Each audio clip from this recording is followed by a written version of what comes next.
I'd like to call this December 12th, 2024 Board of Education meeting to order. Mr. Anagnastu, would you please take the roll? Mrs. Bissell? Here. Mrs. Cobain? Here. Mr. Micko? Here. Ms. Stachek? Here. And Mrs. Hausen? Here. We are all present. Would you please stand and join me in the Pledge of Allegiance? I pledge allegiance to the flag of the United States of America and to the republic for which it stands, one nation, under God, indivisible, with liberty and justice for all.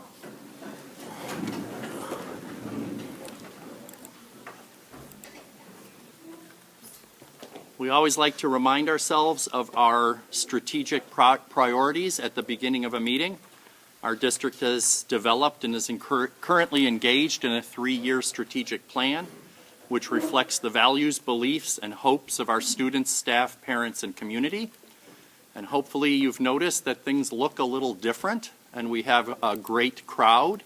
And I think that is a good way to highlight the priorities of our students and the parents that brought them here tonight. We do have a few agenda changes.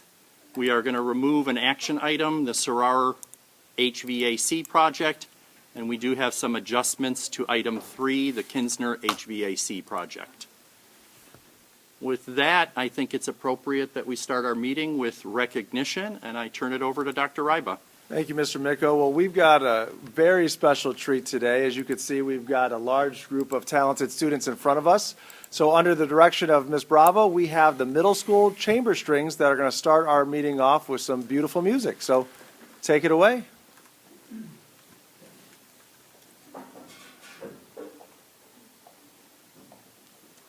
Hi, my name is Evelyn Bravo. Before you, you see the Strongsville Middle School Chamber Strings Ensemble. We are very, very grateful to have this opportunity to play a couple carols for you, and I'm going to let my first violinist introduce himself and tell him a little bit about our ensemble.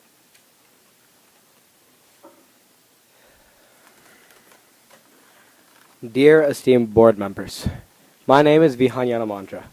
I'm an 8th grader, and I play the violin. Sitting before you today is the SMS Chamber Strings. Today, we will display our musical capabilities, created and formed through years of hard work and determination for you today. This can only be done through my dedicated peers and our wonderful director, Ms. Bravo. Many great people, such as Mahatma Gandhi, have all said that love is the strongest force on earth, and they can be seen as right. Love can cause war, deceit, and strife, while it can also cause cooperation, peace, and unity. As a Chamber Strings group, our love is in the form of our music, which we play and perform to the best of our ability. Think for a second, someone or something you love. How do they make you feel? Why do they make you feel that way? We want our music to pose the same questions to you. If we are playing a dark and heavy piece, how do we make you feel tense and frightened? If we are playing a light and happy piece, how do we make you feel elated and joyful, as if all your worries have floated away? But to do this, there's only one way. To do this, pure dedication, determination, and a motivation to the best of the best must be captured. That is why I love SMS Chamber Strings. It is a place for like-minded individuals like me and all of my peers to meet to pursue a common goal and dream. It is a place where we can hunt the notions of improvement and growth, and where we can see and celebrate the fruits of our labor. All this isn't easy. It must come from a deep feeling inside of passion and appreciation for the art of music. And today, I hope we can show this passion to you. Thank you very much, and I hope you enjoy our performance. Thank you.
Charlie Ramage. I am in 8th grade and I play the cello in our chamber strings ensemble. The chamber strings group is a huge opportunity for us to be a part of. We are an audition-only group and we come to school every early Wednesday and Friday for practice. With the help of our amazing director, Ms. Bravo, we are able to do so many opportunities that strengthen our musical careers. I'm so glad to be in chamber strings because I, along with everyone else in this group, love to play our instruments and want to learn more about them. I'm so grateful for this group of amazing people and amazing musicians. This whole experience has changed my appreciation for music and has allowed me to make so many good memories. So this music program is a lot for these people, something that they look forward to doing. Music helps us improve not just in music, but in every aspect of our lives, whether it be academically, athletically, and how we treat one another. Once again, this music program has shaped who we are as people, and I don't think I would be the same without it. Thank you, and thank you, Ms. Bravo, for this amazing opportunity.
Because we just want to tell you how amazing you guys were. All right, can we give them another round of applause?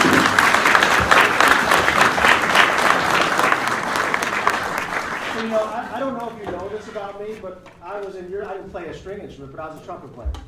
So I actually went to college, and I was a jazz musician for a long time, and I played in a lot of groups, and I was in 7th and 6th and 8th grade one time and played in a lot of groups. I can tell you what, they never sounded as good as you guys. You guys are really amazing how you play together. And one of the things that I think is awesome is how well you play as a group. right? Because each of you, I'm sure, does a great job individually on your instrument, but the awesome thing about being a part of a group or an ensemble or a band is that it's not about the individual, it's about you working together, right? So just like in music, just like in life, as you said when you went up there, sometimes you got to take the lead, right? Sometimes you got to be the louder instrument. And sometimes you got to take a supporting role.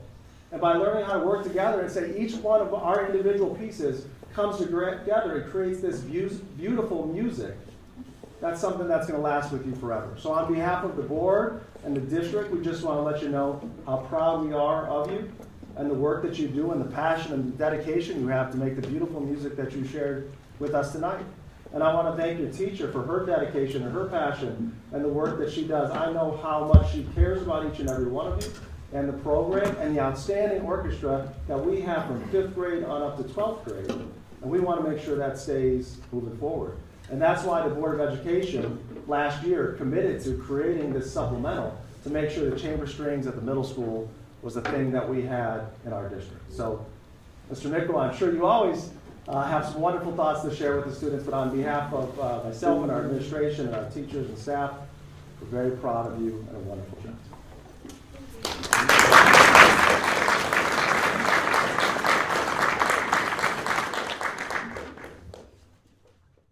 So I will, on behalf of the board, thank everyone. I wanted to ask Ms. Bravo if she could go to the podium, because I think we have a few questions for you. This is known as a pop quiz. Sure. And I know you're going to do very well. Can you tell us a little bit more about the program? Absolutely. So for our chamber strings students, these are all 7th and 8th grade students at the middle school. They have auditioned for this group specifically to be here, so they are extra dedicated. Lots of them take private lessons outside of school, and they are all involved in our regular 7th and 8th grade orchestra as well. They are dedicated. They come in on Wednesday and Friday mornings at 7 a.m., bright and early, and they work really hard, 45 minutes each time. We only meet twice a week, which is really fantastic, which is what they get to be able to do. And we have a lot of opportunities for performances, such as tonight. And recently we played at the mall, and we do a lot of competitions in the spring, so they have a lot of opportunity to play more challenging music, something that we don't necessarily get a chance to play in regular orchestra, so it gives them an outlet for something a little bit more challenging. So I just, again, want to reiterate how lovely it was Thank you. to have all of these students decide they have nothing better to do on a Thursday evening at 7 p.m. than to share their talent with us. Their time with us was just lovely. I am very fond of talking about the time that our students put into things, and these are worthwhile endeavors. There's so many things that young people today can spend their time doing that isn't necessarily what we as parents or as citizens in the community want. But this is an example of young people doing really good stuff and spending hours doing it to be able to bring us a lovely, joyful 20 minutes at the beginning of our board meeting. The one thing I want to thank our parents, because none of you drive yet, and so we know the work it takes for the parents to bring them here, and we appreciate that. And rent and buy instruments. I want to Yes. all of the commitments, but what is really satisfying for us as a board and for us as a district is to see these students perform so well and to see the parents so proud of their students, and it's evident here. And the last thing I was going to say is we do have to discuss our calendar next year, and one of the things we need to discuss is where we have our meetings. And Ms. Bravo, congratulations, you've started a new tradition. However, I don't think we're going to do it in this room next year. So congratulations to everyone, and thank you for helping us start our board meeting. Absolutely. Thank you for the opportunity.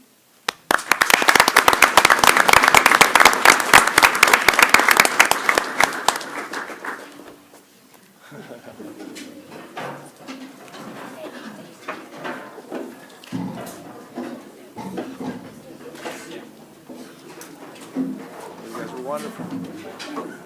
Maybe next year Dr. Ryba can have a trumpet solo in there. Yeah. Yeah. Yes, I You have a whole year to practice. Great, yes. It's only been 15 years.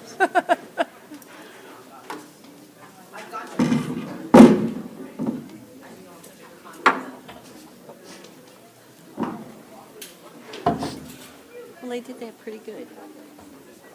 Yeah, they did. I know that. They were awesome. I can't believe that was middle school. I Yeah, that was know. wonderful. Wasn't That was middle school. They're awesome. it? Yeah.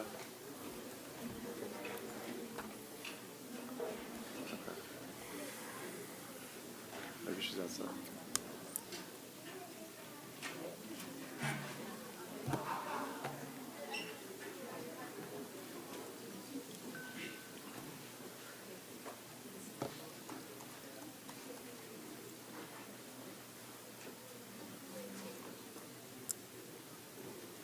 Well, that cleared out the room. Dr. Ryba, do you want to bring up our next recognition? I do. Is Hannah here somewhere in the? Where's Hannah? Oh, there you are. Hannah, did you see Coach Spilker out there at all? There you are, in the back.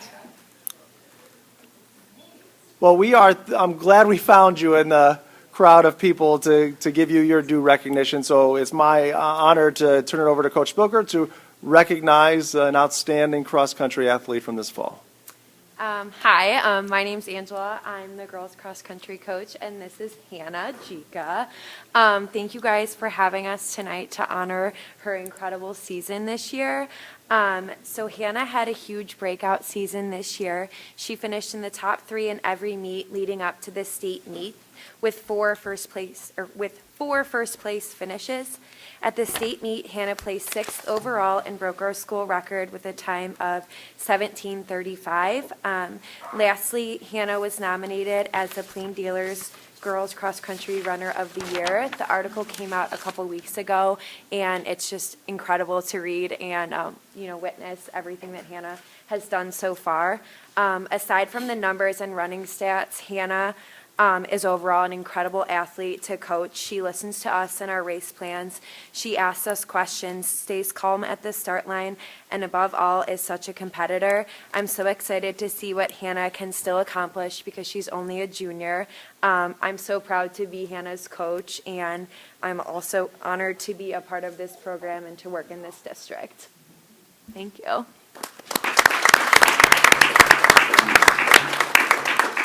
So Hannah, before you come around, we would like you to shake your hand and give you a certificate to say how proud we are of you. But as your coach was talking, I did the math of a 17:35. I couldn't even move that fast. She could beat you. If I was like from here to there, I couldn't move that fast. That is absolutely amazing. And you finished 6th place, was it? I mean, that's what a unbelievable accomplishment. That's amazing. And just the tremendous amount of work. How many miles did you run on a week, you know? Oh, Wow. that's a lot of work. That's 35 miles. I can't even more miles than comprehend. I have. What do you think about while you're running all those miles? Yeah, there'd be no talking. That's even, There'd be there'd be no talking, none. Well, it's good. I'm a music person, Hannah. I do run, but I have to have the music going to keep me going. But that's amazing. So why don't you come up? We'll shake your hands and shake your hand and share our congratulations.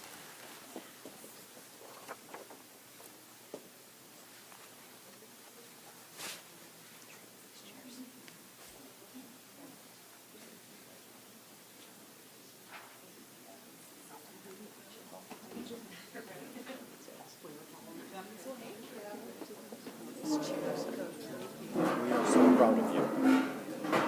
Coach, we are so proud of you. Wait, they're running back because they helped with the chairs. This is as fast as I can. Congratulations. Thank you. Thank you.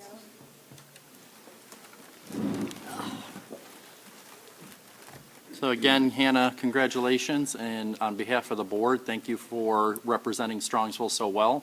And thank you for being a model Mustang for other Mustangs to emulate and as they grow up. And I don't have to worry about you driving home. I'm pretty sure you're going to run home. Thank you. Thank you. Next on our agenda is public comment. I do have one slip. Shannon Burns.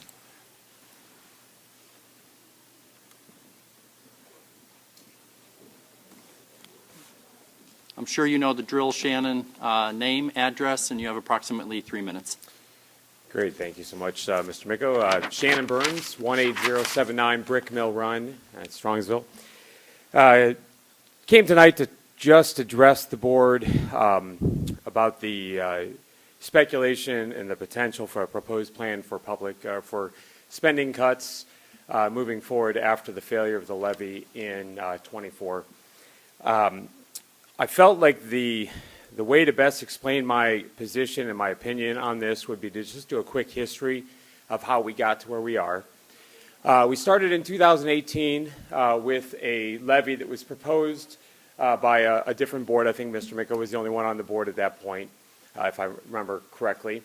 That levy failed, unfortunately. Came back in 2019 with a compromise, a smaller levy. In fact, organization part of Strongsville GOP did, in fact, support that levy in 2019, and that levy did pass. Reflecting back to the 2019 levy, the messaging was very clear, both from the board and from the administration, that that levy was required in order to maintain the status quo of and growth that the schools had, with the 5-year forecast showing modest amount of growth, if any, in the cash reserves. Moving forward after the 2019 levy passed, right into January, February, and I can't remember exactly what time, of 2023, we had privately had conversations with some of the board members and shared some of the concerns we had about the existence of a significant cash surplus since that 2019 levy had been put in place. And that levy, that surplus at that time had grown pretty significantly. I don't think it was quite at 71 million, but it was pretty close to 71 million compared to the 25 or so million we were at in 2019. I think not very closely unrelated, but related. In about March of 2023, this board decided then to move $25 million off of the balance sheet, off of the public reporting as well, into a separate fund geared towards other construction and other potential upgrades and maintenance, and then stopped reporting that as in their standard reporting for cash on hand, which then effectively made it appear like there was 25 million less. And it was always noted, it was never hidden, but it was always noted, but it was none of the public reporting ever included that. Moving forward, our organization reached out and met multiple times with Treasurer Agnostiu and then ultimately with Superintendent Ribo as well to make sure that we had the facts, that we had the information correct in the run-up to the 2023 November levy, and identified that we had the actual correct information. In fact, at one point we even shared, before we put messaging out, we actually shared it with the Treasurer to make sure that our information was accurate. Now, I think there was a couple small things that we identified that were slightly off, and we corrected those before we sent that out. And in 2023, as we all know, that levy failed. And then moving forward, we reached out after that, fairly contentious levy, and attempted to reach with each of the board members. And the response was about the same with all the board members. Well, you can go to the Finance Committee meeting, but we're not going to meet with you directly. And we felt that wasn't the right move. We wanted to work an opportunity so that we wouldn't fail the voters again, right? So we tried to put together a plan that would work going forward.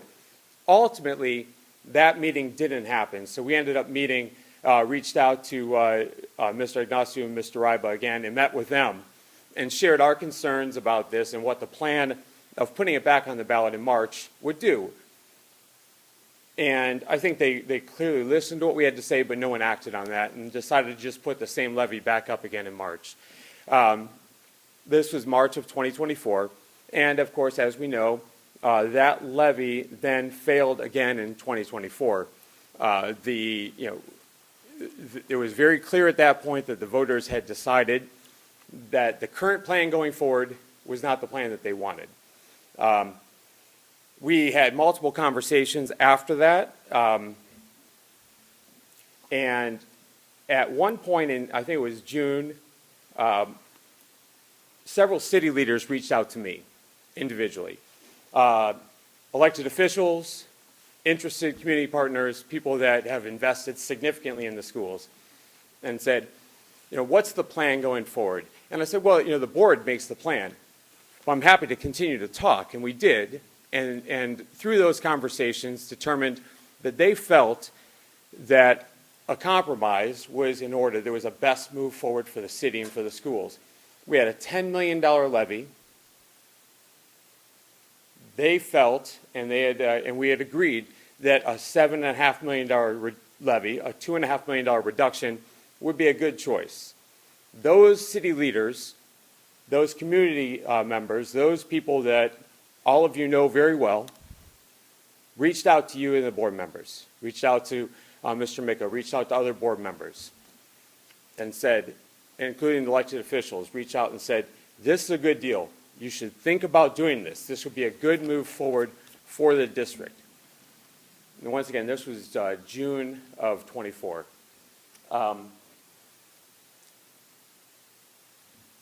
That sort of fell on deaf ears. That wasn't discussed in board meetings. Those calls from city leaders weren't discussed or shared. Excuse me.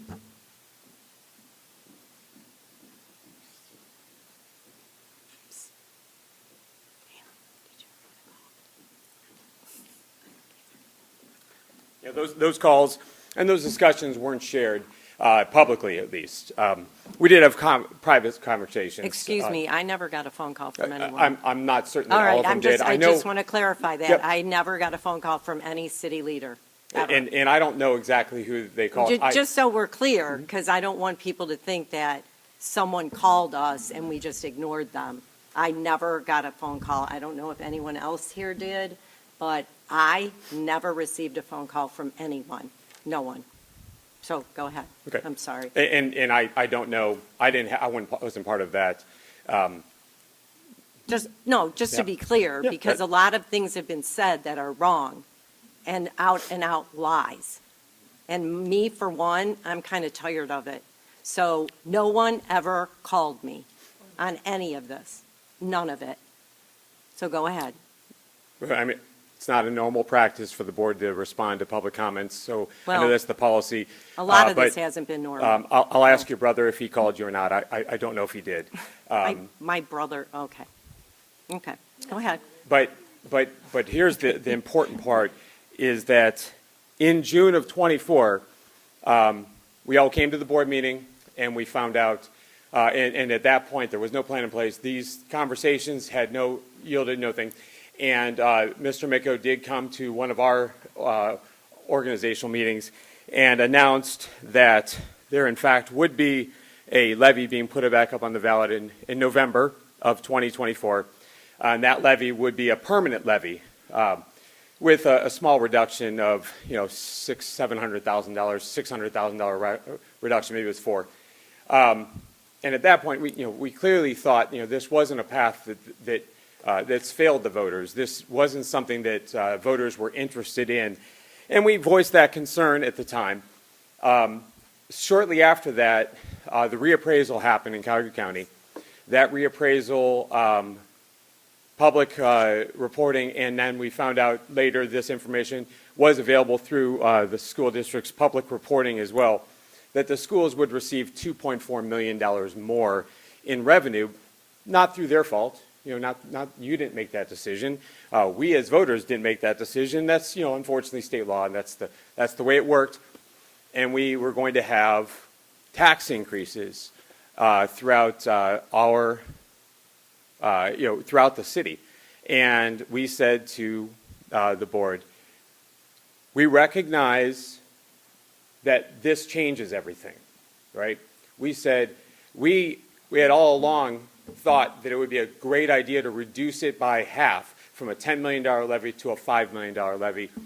But then once they raised taxes on all of us, we said, and we came right back to this room, to the board meeting in July, July of 24, and we stood in front of you and we said, we only represent a portion of the voters, but we know right now that there's a lot of voters that are hurting right now, and we know that their taxes were raised and without anyone's decision. And we'd want to come to you and create a compromise that works for everyone right now so that no one else is hurting more. And we said, we gave the number, we said we should create a certain number of mills so that it's just status quo. It would have remained at a $10 million levy, but it would have cut down and eliminated that $2.4 million that was thrust upon all of us without our decision. Board knew that. We said if you vote for this, the current levy that was being proposed, it's going to be a permanent tax increase on all citizens. That fell on deaf ears. The board did not listen to that very, honestly, a very good compromise. It would have given the schools exactly what they would have gotten if the March levy had passed. It would exactly the same amount if the March levy had passed. And they said, no, we are going to stay with the plan we have, which would have increased overall revenue by about $2.1 million. What we didn't get a chance to share after that meeting is that several days after that meeting, I got a call from President Micco. And he said, we talked about an opportunity to change things. Is that opportunity to talk still there? I said, of course it is. Could we reduce this back down to what we talked about to make it revenue neutral? We said, of course we can. That's the right move for the schools. We need to move forward. We need to stop having conversations about this and not have our taxes get raised, let alone having too high of taxes as it is. And he said, well, we're going to do that, but we need to do it. It'll be permanent. And I said, we'd be glad to support the schools in a compromise that makes it revenue neutral. But I don't even think if we supported it, we could get it passed if it took the voters' voice away from them and made it permanent. And the conversation went like this, well, okay, then so what are we going to do next then? You're just going to go and put it up again in May? And he said, no, I would vote to not put it up again and just make cuts. He said $7.5 million in cuts, whatever is necessary. That was sort of how the conversation went at that point. At that point, I Shannon? just...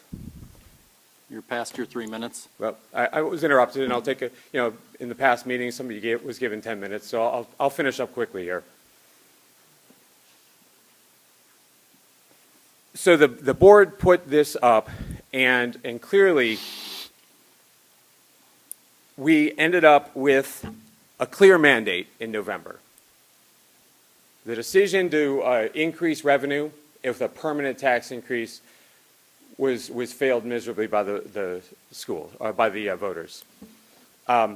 Before I get to my final comment about the future, I do want to point out a couple additional things that I think the school needs to look at before I close with my comments about spending. Throughout this process, throughout this history that I just repeated in front of the board, I believe and I know that the schools have also made a mistake in policy using tax dollars, using school tax dollars to promote the levy in a way that is not justified. It's crossed the line. Producing full-color advertisements that clearly are supportive of the messaging of the levy 4 days out from an election. It may not cross the letter of the law, but obviously the intent of the law. Using the email system to further messaging that is political in nature and not factual in nature is clearly not, maybe not the letter of the law, but not the intent of the law. There is many opportunities I'm happy to share with board members what happens there. Those are not the right types of things that our school should be doing. They should not be using tax dollars to support the levy. So let me just close with this. Voters told the school board, you have $77 million in cash, and yes, that's an accurate number. We can prove that. Mr. Ignacio would clearly demonstrate that number might be off by a little bit at this point, but clearly had that, and we started with $25 million in December 31st of 2019. increasing the overall cash balance by over $50 million during that period of time, which is the same amount of money that was taken in from this levy, demonstrating that we did not spend $1 of that levy. And I submit to you today that if you choose, when you have 5 years of taxes sitting in the bank, 5 years of our voters' taxes sitting in the bank, if you choose to make spending cuts and maintain those cash balances, that would be failing to listen to the voters. The voters want you to spend down some of this cash and then come back to them with another plan. This is not, I don't believe at all that this is a reference or a referendum on the quality of our schools. I think our voters actually believe we have great quality schools. I think that we're performing very well, with the exception of this drug policy, which we'll get to at another point. But I think we're performing very well. It does not mean that we should maintain these cash balances. The voters have spoken. If we choose to make spending cuts, propose spending cuts, you'll be failing to listen to the voters and be failing our voters in Strongsville. I appreciate the extra time, and I'm happy to take any questions, or, as always, I'm available. Thank you very much. So Shannon has commented. It is at least my habit not to comment very often. Public comment is an opportunity to listen more than it is to speak. What I will share is that Shannon and I have had conversations, numerous conversations over years, not just the past 12 months. I'm not going to comment on the conversations. My stance as an individual board member is those conversations were different, but I respect Shannon's characterization of them. What I will say is that the two items that were brought up was potentially breaking the law and using tax dollars to advertise, and potentially breaking the law and using email to advocate for the levy passing. Those are serious concerns. We will follow up on those, and we will respond to those concerns. The other thing I will share is that we need to have a plan, and I would suggest the rest of this meeting, part of that meeting will be the board discussing exactly what that plan is. Does anyone else want an opportunity to say anything? Next on our agenda is approval of minutes. This is part of our consent calendar. Motion to approve the minutes for the November 20th, 2024 regular board meeting, along with motion to approve the November 26th, 2024 special meeting. For both, all audio recordings are a permanent part of the minutes and available upon request. Next on our agenda is Treasurer's Report. Mr. Anagnostou. Thank you, Mr. Miko. Just for clarity for the approval of minutes for the second one, since it was a special meeting, there was no recording. I'm going to get that wrong every single flippin' time. We will return to action consent calendar. Motion to approve the minutes of the November 26, 2024 special meeting. All audio recordings will be a permanent part of the minutes and are available upon request through the Treasurer's Office. Video recordings shall be maintained based on the availability of the selected digital online platform. Do I have a motion? So moved. It's part of the consent calendar. Which one is? They're both, I was just saying the special meeting, it's not recorded. Since it's a special meeting, it's not recorded. That's all I was, But it was still eventful. that's all I was saying. Sorry for the confusion. So moving on to Treasurer's Report. Please move on. Move on. All right, so I have a few items for your consideration tonight. The first being the financial report for the month ended November 30th, 2024. Just as usual, I'll go over the supplemental report. Both items will be posted to the website.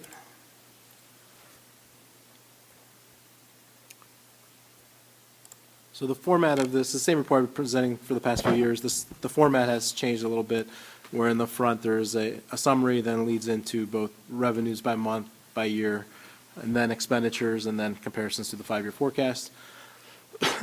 First items, year-to-date actuals compared to the previous year, just summary. Total revenues are $573,000 higher than the previous year, while expenditures are $1.7 million higher than the previous year through November, and cash balance is about $4 million higher compared to last November. In comparison to the 5-year forecast, which was approved at the last board meeting, revenues are trending about $36,000 higher comparable to the forecast. Expenditures are trending about $15,000 under. The potential net impact is about $52,000. And then cash balances, as of June of last year, we finished within the general fund of $51.3 million, and cash balance is estimated to be about $47.1 if the spending comes out to, if revenues and expenditures are based on the forecasted projection, about $47 million. So kind of with the reduction of the levy, we'll begin, those revenues will be less than starting in January, so we'll be spending down that balance. November revenues compared to last November, about $81,000 higher. We did receive $5,700 in local taxes, and that was due to a lane bank sale by the county that we got a small distribution from. George, can you say that again? It's due to the what? Oh, a land bank sale by the Cuyahoga County. Yeah, so those are foreclosed homes, vacant properties. They go into a land bank, and then the county moves forward with a sale for those, and we get a portion of those dollars back. State revenues, about $41,000 higher in comparison to last year, which is due to the implementation of the fair funding formula. And then all other revenue was about $33,000 higher compared to last November, and that was due to the Medicaid, partially due to the Medicaid settlement that we received, where last year we received it in December, this year we received it in November. Year to date, local property taxes were about $421,000 higher in the fall compared to last year, mostly due to collection rate. There was an increase, about 1% in the collection rate. State revenues, it's about $67,000 less year to date. It's more due to timing. By the time the year finishes, I'm estimating this number to be about $300,000 more last year based on the funding formula. And then all other revenues about $218,000 higher, which is primarily due to the revenue in lieu of taxes. The TIF revenues were about $300,000 higher. Expenditures are about $209,000 higher for the month compared to last November. Overall year to date, they're about $1.8 million higher, 5%. Salary and benefits, purchase services are both higher, while all other expenditures are less by $418,000, and that decrease is due to, we had a general fund obligation debt that was paid off last year, about $300,000 a year, and that was paid in November, so that's the reason for the decrease there. And in comparison to the 5-year forecast, as mentioned, revenues is trending about $36,000 higher. We did, after the forecast was over, or passed, the state made an adjustment in the funding formula for the transportation line, and we gained about $48,000 there. And overall expenditures are trending about $15,000 less. Any questions?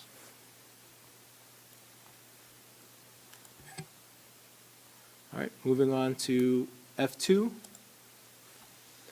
Be it resolved upon the recommendation of the treasurer that the following grants be approved for fiscal year '25. We have 3 SEF grants. SEF grant for theater for $1,000, and that is to for Jeremy Jenkins to teach theater production in his classroom. A ceramics grant for $1,981, and that is for shelving for the I'm not saying this, kilns. Is that it? In the art room. And then Kinsner printmaking materials for $285.98. That was for the Kinsner art teacher for these templates for printmaking. And an Aldi Community Cares grant for $500.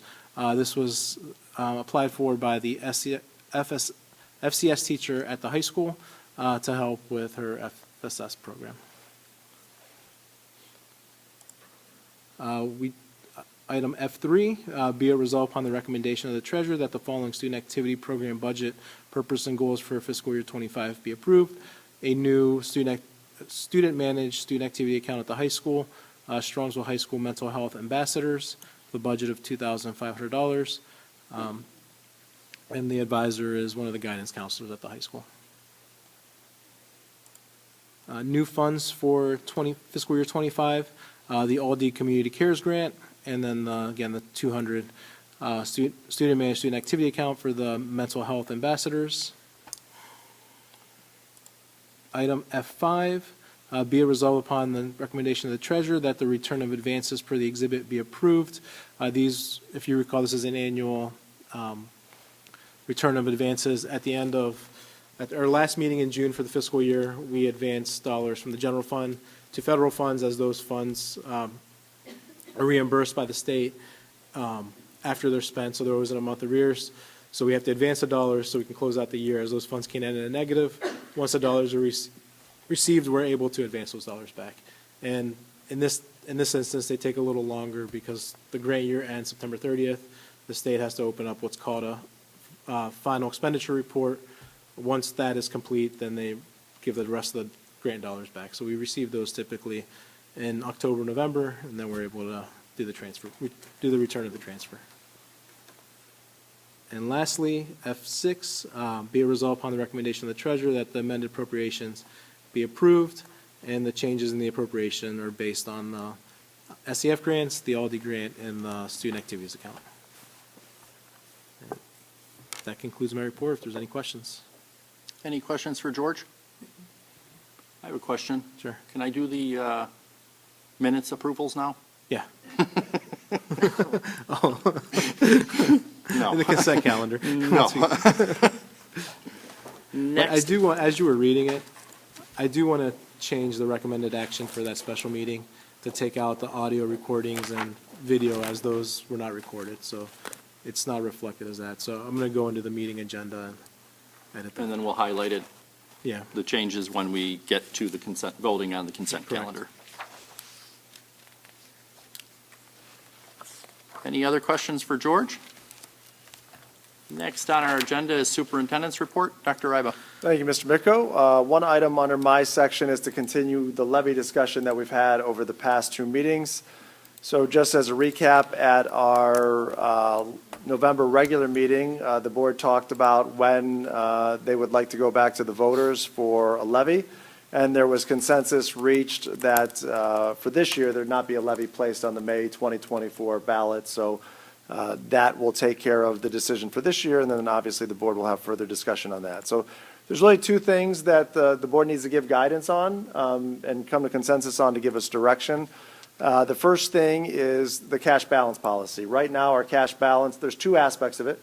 Our cash balance policy says that we must have 90 days cash on hand throughout the entirety of the 5-year forecast. So that means in 28-29, we'd have to have 90 days cash on hand. So that's something that unless you're doing those significant reductions, we're not going to have 90 days cash on hand in 28-29. So that's one thing that you have to consider is what is the policy, when do we want to have 90 days cash on hand, et cetera. The other thing is what Ms. Bissell brought up at the last meeting is, do we even want to have that 070 account anymore, that the $25 million that was purposed for construction capital improvement? So those are the two decision points for the cash balance policy in the 070 fund. The last aspect that board needs to provide direction on is our reductions. So the original plan, based on having 90 days cash on hand in the last year of the forecast, was we would need to reduce $3 million starting next school year to make that, and then other reductions thereafter. So, the board's decisions range from make no reductions to $3 million in reductions to everything in between. That direction is needed just on timeline. Cash balance policy and 070 funds, you've got a little time for that. That doesn't need to be decided today. The reductions do based on the timelines that I need to follow to be able to formalize those plans and work with George, and then bring them back to the board for discussion. So we do need to leave this meeting with consensus on reductions. So with that, Mr. Mickel, I'll turn it back over to you. So I think our public comment today was, if nothing else, timely. And I do think it's one way to look at the conversation. You can't hear me? You can hear me now? And that's, that's funny that we have these conversations, but it's important that the public that are listening at home can hear us, and along with anybody who watches it after the fact. But one of the things that struck me is that what Cameron was alluding to as far as needing time to make it happen, that's all nice language. What it comes down to is we have contractual obligations that if we are going to make cuts in a school district, cuts invariably end up being human resources, end up being individuals and their jobs. And so it's fine to talk about it at a very high level, but I personally don't want to ignore the fact that the decisions we make ultimately become issues for our employees, ultimately become employment issues for our coworkers, our neighbors, and our friends. And so it's nice for us to use that language. Time is of the essence. We need to make these decisions today because Cameron needs to do plans. What that means is he needs to be able to, Jenny needs to be able to plan if we are going to RIF people. And so I want to acknowledge at the beginning of this conversation that while we're having a conversation, and sometimes it's about the 5-year forecast and it's dollars on a spreadsheet, it means something real and it means something critical to the individuals it affects. That doesn't mean we don't have to have these conversations and make these decisions. But at least for me, I want to recognize publicly to those people that we understand the dimension of what we're talking about. With that said, I think if I can suggest we break up our conversation as a board and discuss the cash balance policy and the 070 fund first, then we can lead into the more critical conversations. So from my standpoint, the cash balance policy is something that this board passed. And communicating to the voter, we passed it because we recognized we do have cash funding issues, and that it wouldn't just be reasonable to just say, hey, just leave it alone. We need to give the taxpayer money direction, and we need to give that money stewardship. And so the cash balance policy was a way to address that. It's unfortunate that Mr. Burns has left, because these are the conversations that we should be having. But fortunately, this meeting's recorded, and Mr. Burns and anyone else can watch it at their leisure. But that cash balance policy was us saying, as a board, to the public, what is wise stewardship of funds? What is a metric, a rubric that we can share with the public, that when our finances go south to the left, it's time to have conversations about whether cuts or new revenue, which is ultimately not renewing a levy, not passing a levy to keep our funds revenue neutral. It's having a conversation with the voting taxpayer that the district needs an increase in revenue, which turns into an increase in their taxes. On the other hand, what do we do if we're in a situation where we do have money in the bank? And how do we make sure and assure ourselves and the public that we're not going to just say, any plan that comes across our desk, we got money in the bank, write the check, hire the people, have the new program, it all sounds good, and we'll worry about tomorrow. From a fiscal prudence standpoint, I was proud of that cash balance policy, and I thought it was the right thing to do. We've talked about the limits of the 5-year forecast. To me, it gave more direction. And when we created out of the cash balance policy, the next thing we created was the 070 fund, which I'm proud of us and this board for doing that and saying, we recognize that our buildings have serious needs, and those needs are not going away, and those needs should not be ignored. And so we said, we're going to do something physical that we can report on, and we're going to take a portion of our bank account and give it purpose and give it direction, not just always saying it, but saying, if you want to know where that money is, you can go to the 070 fund. Which is a long way of me saying I'm a little agitated at the idea that we took it off the books or we hid it or whatever. If the only way that's true is if we hid it in plain sight. It was in the 070 fund because we wanted to say that those dollars need to be allocated for our buildings. And as a board, we did the work with the community to say one way that we think would be proper is to make it a down payment on our capital expenses. So with all of that said, we now need to deal with what we're faced with now. And so I think I want to have some discussion about the cash balance policy is just that. It's a policy. And right now, there are no triggers on that policy. But if we do nothing, those triggers will happen in how many years, George? If we left the cash balance policy as it is, 3 years? Maybe 26, 4 years? 27, right, George? Yeah, I was looking at the spreadsheet. Yeah, 26, 27. So that would be in 3 years 3 years, and if we did nothing. it's all, well, again, one of the things we always struggle with is calendar years versus school years, right? So although we're in 24, school years, we always think of 25. And so either way, it's 2 years or 3 years, depending on how you want to look at it. So I do think what I would like to see if there's support with the board is to send that policy back to the policy committee and have them do the initial work on whether we revise it. And then ultimately, that's important enough that I think it comes back to the board as a whole. But it can start, and it's timely that we have a policy committee meeting when? Tuesday, Yep.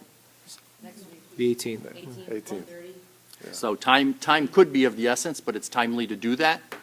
And then I think we can do the, based on that, we can look at the 070 fund and determine how we want to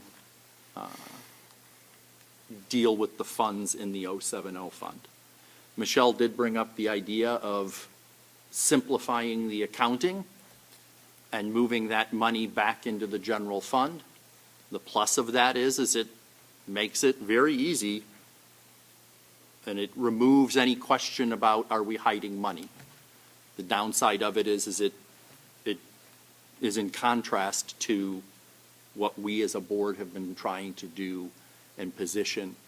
And I'm loath to just do one or the other without that conversation. But I think I've talked enough. Who else wants to contribute? I just feel like our building issues have not changed. You know, we started the bigger facility committee group, 2 years ago, 2.5 years ago?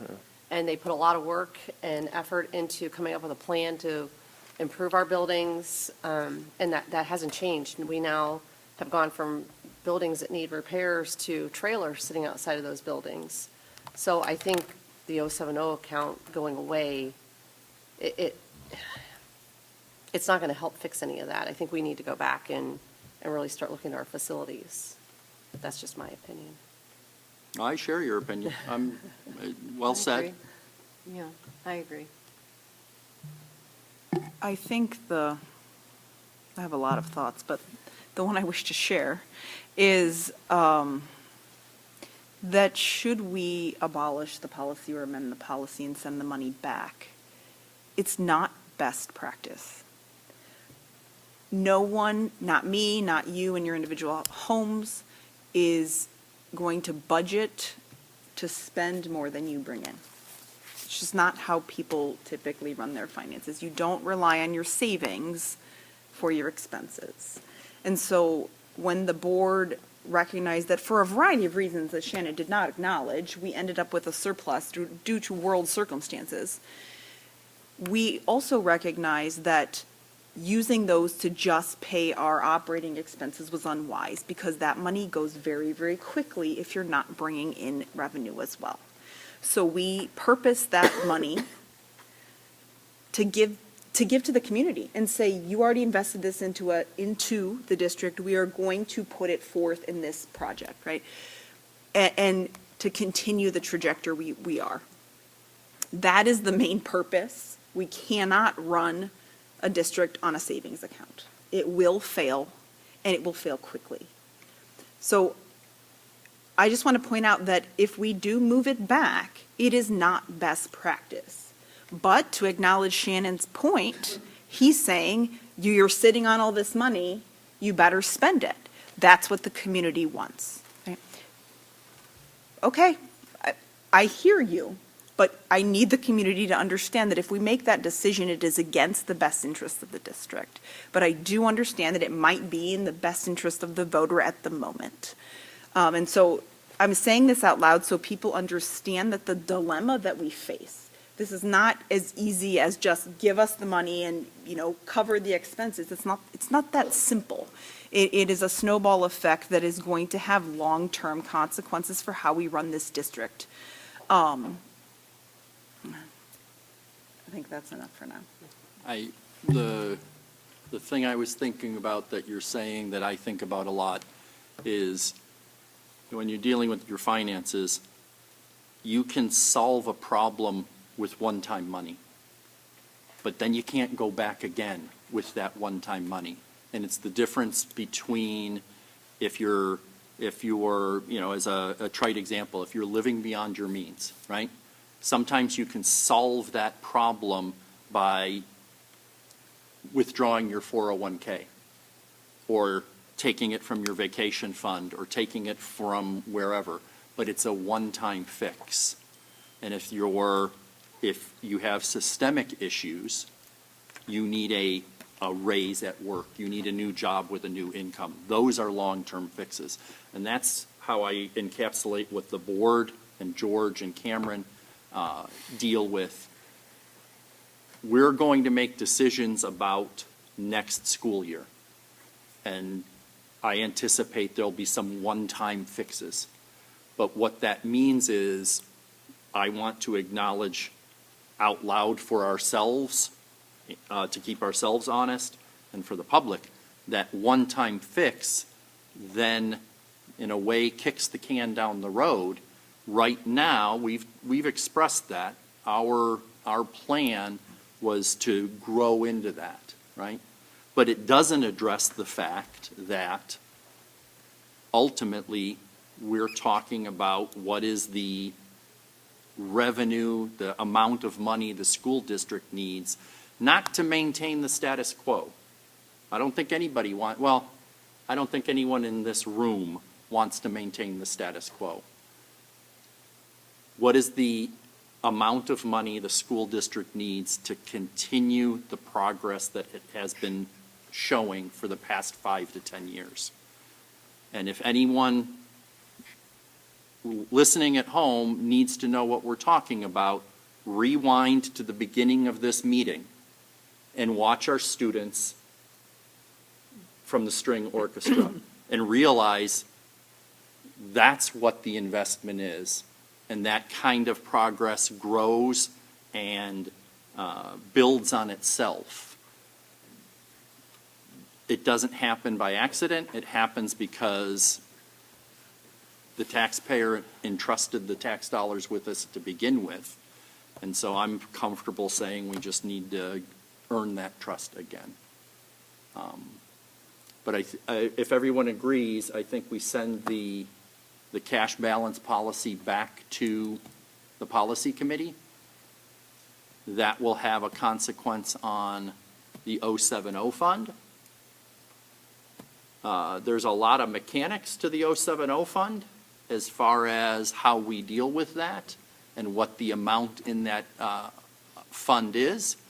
But if anyone is cheating and moving ahead in their agenda, we have some HVAC projects that Steve's going to talk to us about that we're targeting the money in the 070 fund to pay for.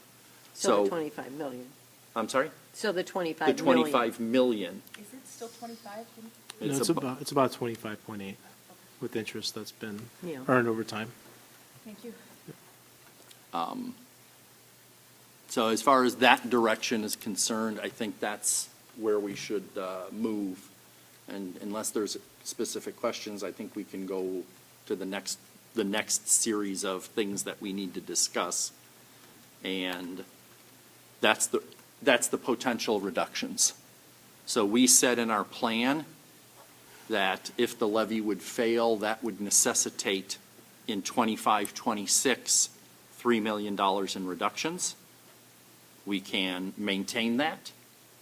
We can choose not to do any of those reductions, or we can discuss a framework of something in the middle. Does anyone want to start that conversation? I choose no reductions. Okay. Not at this time. Okay. I'm not saying like forever, but I think until November, my goal would be if you want to gain the trust back, I think the only way you can do that is say, okay, this is what the community seems to want. They don't like to see us having a lot of money in the bank, which, okay, I get that. I mean, nobody wants to pay taxes, so I understand where they're coming from. But for us to cut things and then keep that money in the bank seems to be just a waste of our time. We're just spinning our wheels because we're going to be answering the same questions again come November. You have all this money. Then we're going to really ruin lives. We're going to cut people's jobs. We're going to ultimately probably hurt some programs and kids. And then we're going to end up in the same place we were before. So for me, I mean, personally, I think that it's a waste of our time right now. Now, I'm not saying come November, my feel would be if we cut nothing and we reduce what we have and we come to them and say, we've done what you've asked us to do. And why is my phone ringing? Okay. Then I say, then we have a leg to stand on. Then we've listened and we've compromised. And I mean, that's my view on it. I don't know what everybody else thinks, but that's. I agree. I said last meeting that I agree with the stance of spending what we have and going from there. You know.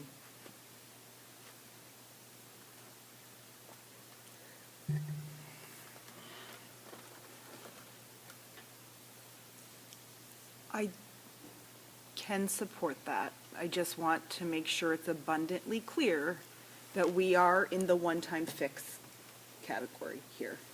This won't work forever. It may work right now, but we're going to start having the actual expenses that money was designed for, such as HVAC, if we don't get new buildings, roofs, what else? We got lots of things that are failing.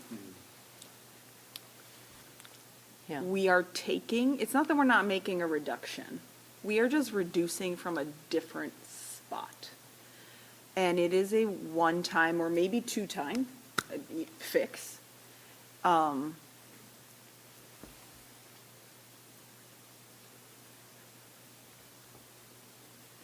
I think it is what it is. I mean, it is a one-time or two-time fix. It, I think, is what appears that the community wants right now.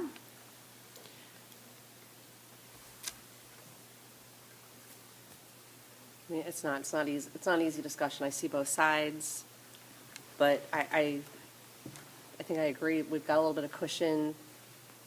Let's not make the cuts, and I agree. It's a one-time in my mind. You know, when we get to November and see what happens, then I think even before that, I think when we get to August and we say, you know, we can sit down and say, okay, these might be some things that need to get cut if we can't pass it again. Because you just can't go on and keep spending money and not Right. getting any We won't money. know I mean, anything that's until- just, yeah. right, we won't know till November. So we won't really know till November, but maybe in fairness to the community, if we started in July or August saying these are some of the things that are going to have to be cut if this doesn't pass, I don't. So I don't we know. have a little bit of the apple before the cart. So what I'm going to, what I'm going to suggest is that focusing on the $3 million neglects a bigger picture. And so the first thing I want to make sure we're all aware of is the plan that George and Cameron brought to us was $3 million next year, approximately $6.5 million the year after. Total. Total, which means an Three. additional, not, Yeah, right. not 3 and then another Right. 3. It's 3 for next school year, then 6, and then 9 to 10. So that so- money is So we're kicking. gone. I mean, if the 25 million is gone, if we go that way. If we would go that way. Correct. Right? So, one thing that we can choose to do, and I think is the direction we're going in, is not saying we are going to avoid, delay, postpone $3 million in cuts next year. That tees up a potential for $9 million in cuts the school year thereafter, and $9 million in cuts in the third school year to get to the same budgeting place.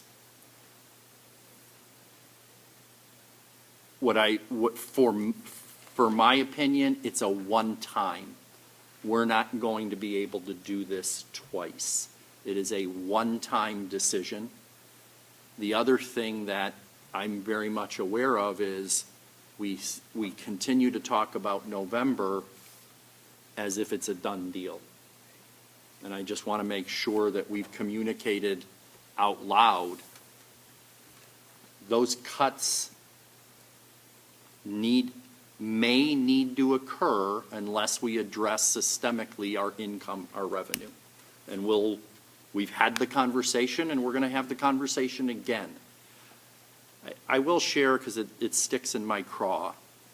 I reject the idea that we're discussing a compromise. I reject the idea that we're discussing as if the board has one position and different people in the opposition, and can't we just find a way to come to the middle? There's one group that is not part of that conversation, and that's the students. And so whenever we discuss this compromise as if, well, you guys want this and we want this and we'll meet somewhere in the middle, it's neglecting what our job is. It's just like having this quick conversation, I want 40, well, I'll give you 20, can we call it a day? And while that solves the conversation, it doesn't solve what we need to do as a school district for the 5.5 to soon to be 6,000 students. And so I want to say that out loud just to keep myself honest. This idea of compromise, the thing I think as a board and a district we should do a better job of is communicating what we do with our students and why it is a good mission. And I go back to the strings this morning, And as a board and as teachers and as administrators, we are blessed to have the privilege to have that all the time. We interact with students, we see what's happening, we see their growth, we see their learning, we see the joy of them growing all the time. When you're in the ballot box and you're just looking at your taxes, sometimes you forget what you're buying. But that's the conversation I think we need to double down on, is not how much is this going to increase my taxes, but what am I buying? Can I follow up on that? Of course you can.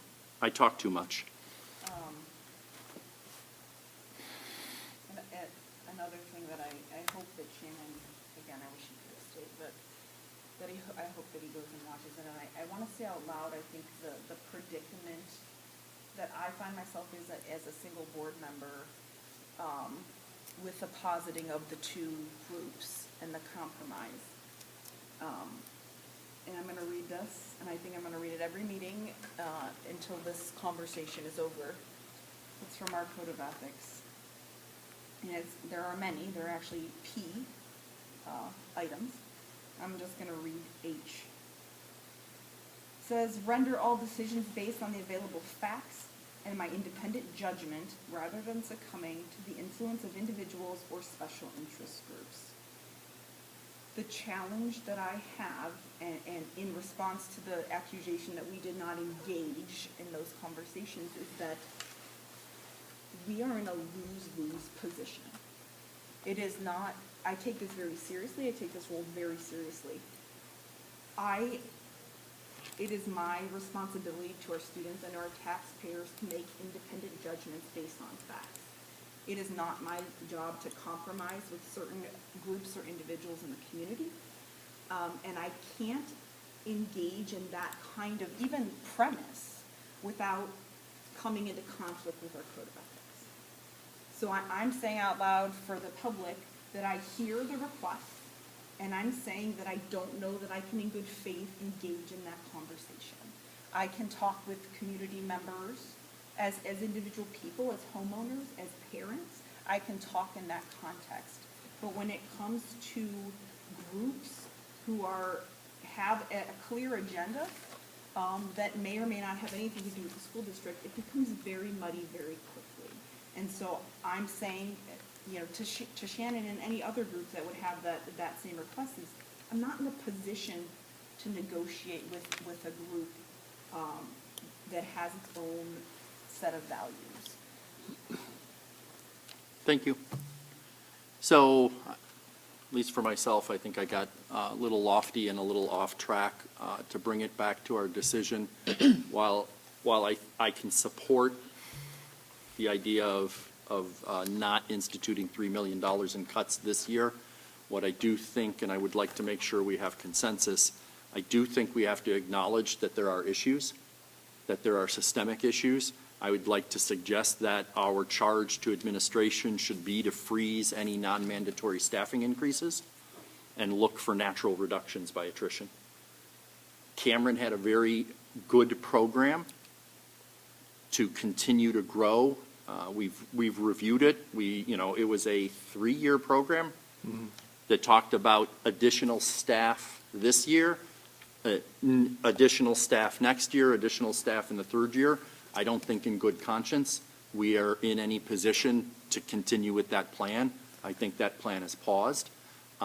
We are going through the exercise with our leadership team of where could we make cuts. I think we still, as a board and as a team, need to look at those cuts, and any cuts that are, as we said, non-mandatory or what have you, we should be rigorous about and cut out. I agree with that. I don't want to set a target of saying I want to see $1 million in cuts. I don't want to set a target of saying let's compromise and make it $1.5 million. I want to go through the exercise, because the exercise will either serve as highlighting what we're doing and what it costs and what we get for it, and then in a negative, cynical way, we're going to have to do that exercise next year if the plan that we create doesn't get its support.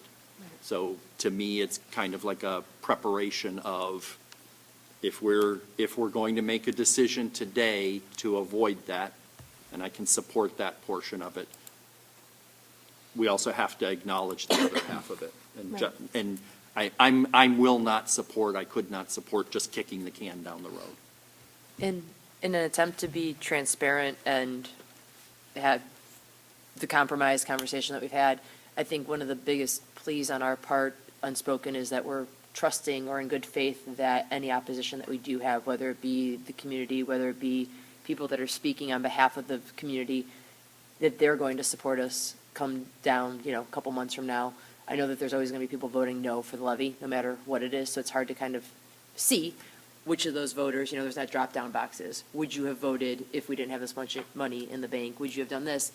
I guess on my behalf and on the board's behalf, the hope or the understanding or maybe the expectation that opposition, especially those that have spoken at public comment, are going to back us when the time comes, so we're not kicking this down, down farther and farther, and that, especially if emails are being sent or color copies are being made and that's illegal, I'm hoping that those groups, whoever they may be, are willing and planning to fund the effort to pass this levy when that time comes, so that we have a plan in action as a whole community, not just as a board, not just as yes versus no, but that those groups who feel, and maybe they do, maybe they speak for everybody that voted no, maybe they only speak for a third of the people that voted no, but that they also have a plan of action to change their literature around that doesn't necessarily say to vote no for the levy, that they are planning to go full steam ahead to not kick this down the road any farther than need be, so we don't get ourselves into a pickle.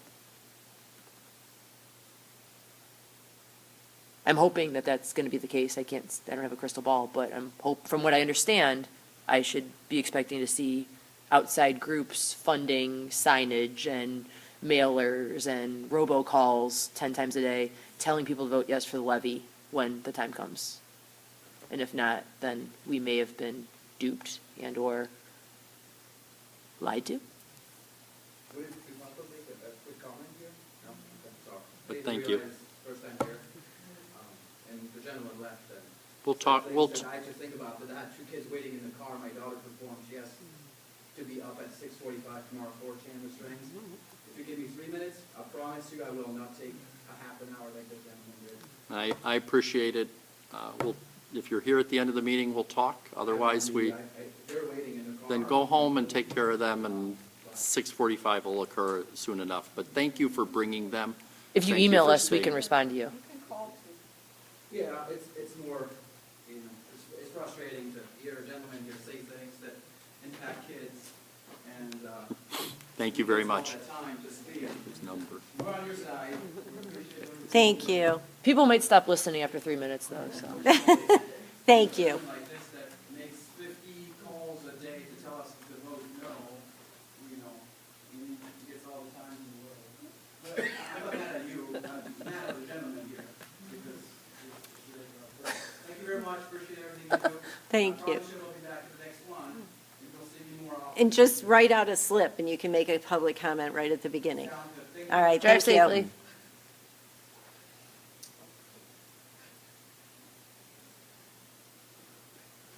I'm willing to let him interject more.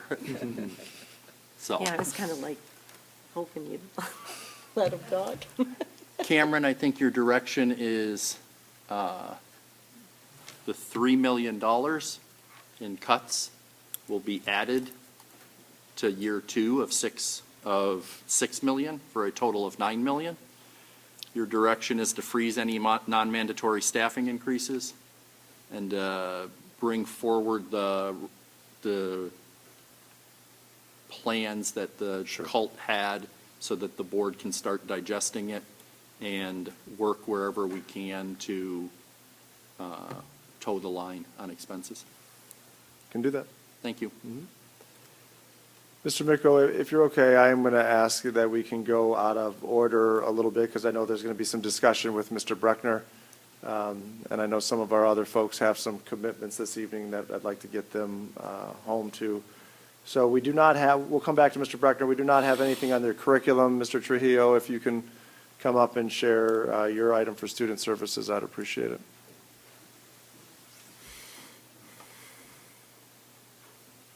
Thank you. Good evening, members of the board. I have one item for you this evening, and that is STEPS Educational Group.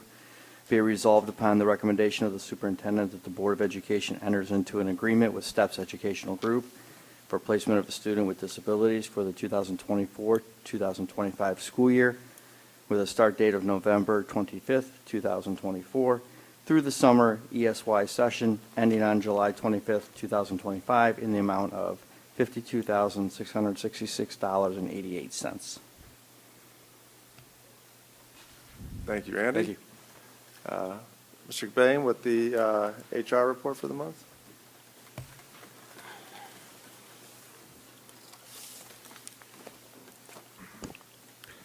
Good evening.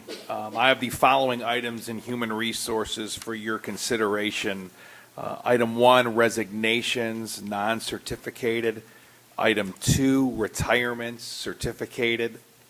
Item 3, retirement, leadership. Item 4, appointments, certificated. Item 5, appointments, non-certificated. Item 6, appointments, non-certificated substitutes.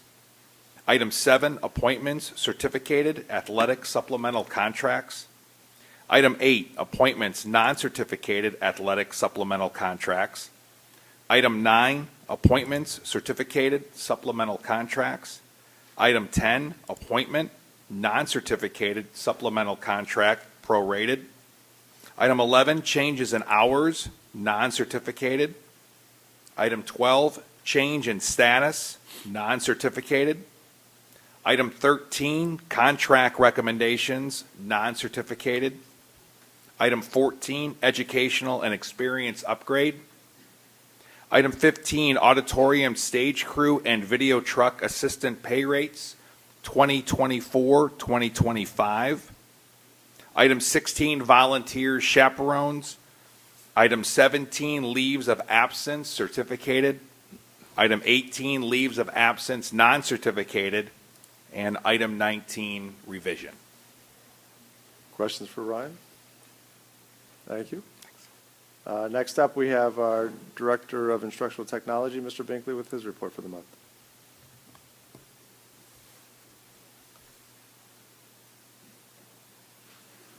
Good evening. I have one item tonight about Power School School Messenger. Be it resolved upon the recommendation of the superintendent that the Board of Education approves the renewal of Power School School Messenger Communicate license and subscription fees for the period of January 1st, 2025 to December 31st, 2025 at the cost of $9,339.80. Questions for Dave? Thank you, Dave. Now, who's ready to talk HVAC?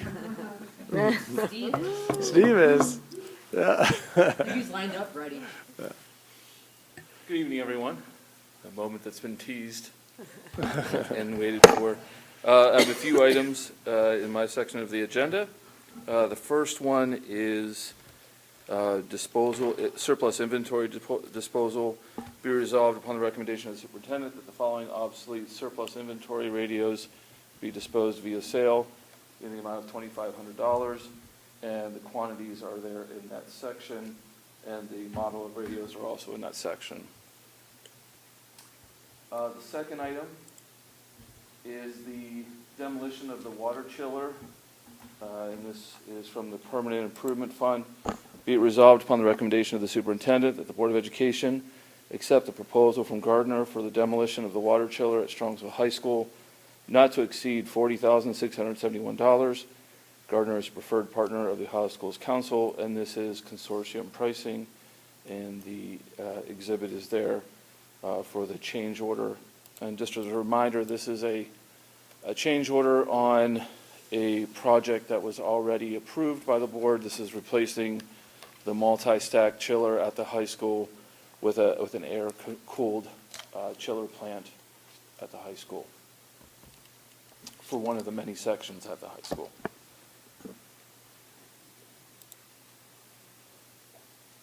Does that need?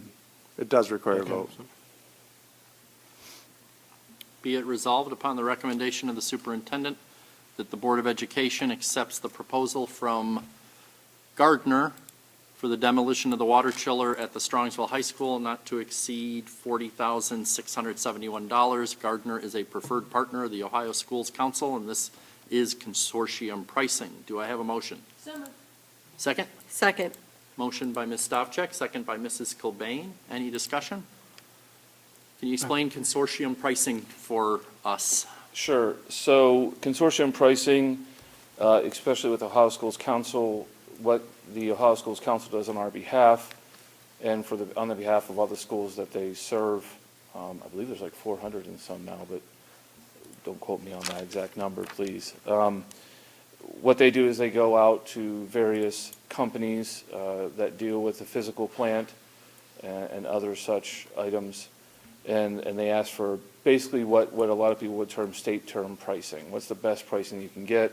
There's criteria, there's contracts that they draw up on our behalf, and because we're members of that organization, we can then draw on those contracts, and that is a state-approved way to purchase items that otherwise we would have to go out for a public bid, have sealed bids, and then criteria, and in many cases go with the lowest bidder after vetting those vendors. This speeds up the process, and it does fulfill all the requirements set forth by Ohio law. What is a multi-stack chiller? Is it going to make good ice cubes for me? Actually, it used to back when it was new. So this is a replacement of that type of chiller. It uses water in the pipes to heat and to cool. We've been having issues with it as the pipes have been deteriorating. Also, with the size of the unit up there, there's 4 different pumps that are needed. And I know you're not as excited about HVAC as I am, but if you recall the captivating conversation we had a few months ago, one of those pumps started to fail. Actually, one pump did fail. The price for that repair was between $30,000 and $40,000. So the other thing is, once one of the pumps fail, that work then gets distributed to the other pumps, which of course shortens their life. So the recommendation when we had this all looked at, and again, this has all been approved and the work's been started, was to replace the entire unit with a more energy efficient, air-cooled unit that also aligns with all of the other renovated type of units that we have at the high school. This particular change order is that at the outset we thought we could demolish and remove this multi-stack from the site. However, as the project was started and as we evaluated, what we thought we could do internally would have not only just the man hours person hours involved, but also the cost of the equipment, cranes, security and safety equipment would have far exceeded just having Gardner do it. They're used to doing it.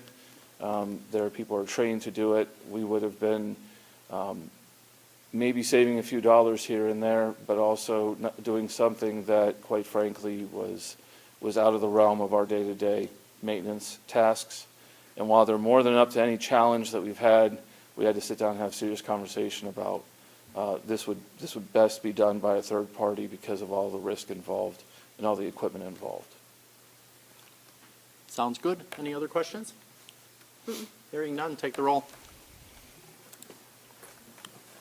Ms. Stovik? Yes. Ms. Cobain? Yes. Mr. Micko? Yes, Mrs. Hausum? Yes. And Mrs. Bissell? the motion carries. All right, the third item in this section is an HVAC project at Kinsner to come from the 070 Capital Project Fund account.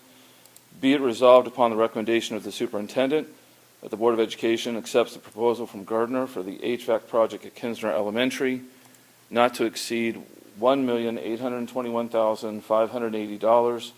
Gardner is a preferred partner in the Ohio Schools Council, and this is consortium pricing. And the quote for the work is attached in this section. This also requires a separate vote. Be it resolved upon the recommendation of the superintendent that the Board of Education accepts the proposal from Gardner for the HVAC HVAC project at Kinsner Elementary not to exceed $1,821,580.00. Gardner is a preferred partner of the Ohio Schools Council, and this is consortium pricing. Do I have a motion? So moved. Second? Second. Motion by Ms. Stavcek, second by Mrs. Cobain. Any discussion? Steve, what is consortium pricing? I refer to my teasing. previous answer if you wish Yeah. to rewind the video. Rewind it. Would you be kind enough to give us an overview of this project? Sure. So Kinsner, when it was originally built, I believe 1997 was the date. It was installed with what's called a two-pipe system. So to keep this very simple, a two-pipe system, you have one pipe going out, one pipe coming in. That means that all the hot water that's used in the coils in the individual units within the rooms all come from one source and all return to one source. So it's always hot water and cold water being used in that same piping system. While that system does have its advantages, one of which being it's cost effective versus compared to the four-pipe system that I'll get into in a minute, it's really best used in climates that have a more moderate or steady temperature, which by definition, not Ohio mostly on maybe even a 12-hour swing. Doesn't describe Ohio, let alone the seasons that we have. When it was opened, there were quickly discovered some issues with that HVAC system. Some improvements were made to the system to help solve the issue. However, those were basically solving the symptoms and not the disease, in my opinion. Because of the fluctuation, you had a lot of condensation that was happening over at Kinsner. At one point, it is my understanding, I was not here in this role at that time, but it's my understanding that there was a mold issue because there was so much condensation. So what was discovered is that the ground that Kinsner was built on is very saturated, and a lot of that ground air, because those systems were so close to the ground, was very moist. It was coming into the school, causing a lot of condensation in a lot of areas, so they had to mitigate for mold in some of those classrooms. The solution for that was to board up the air vents on the outside of those classroom units. However, that did create some issues with indoor air quality because you were not pulling in quality outdoor air, so makeup air units were installed that seemed to mitigate those issues. However, since I've taken over this position, we've always had complaints about a smell at Kinsner. No matter how well those makeup air units were working, it was still the proverbial square peg in a round hole because those pipes were still producing a lot of condensation because you were putting hot water through, and then if you needed to cool down the place, you would put cold water through. That sudden change either way would cause condensation on those pipes. The other issue is over at Kinsner, which is unlike any other building that we have, because it's all a part of one system. If you have a lot of people in the gym and it becomes warm, you have to put cold water throughout the whole building because it's all one system. So there's no ability to control any of the temperature within the different zones in that building.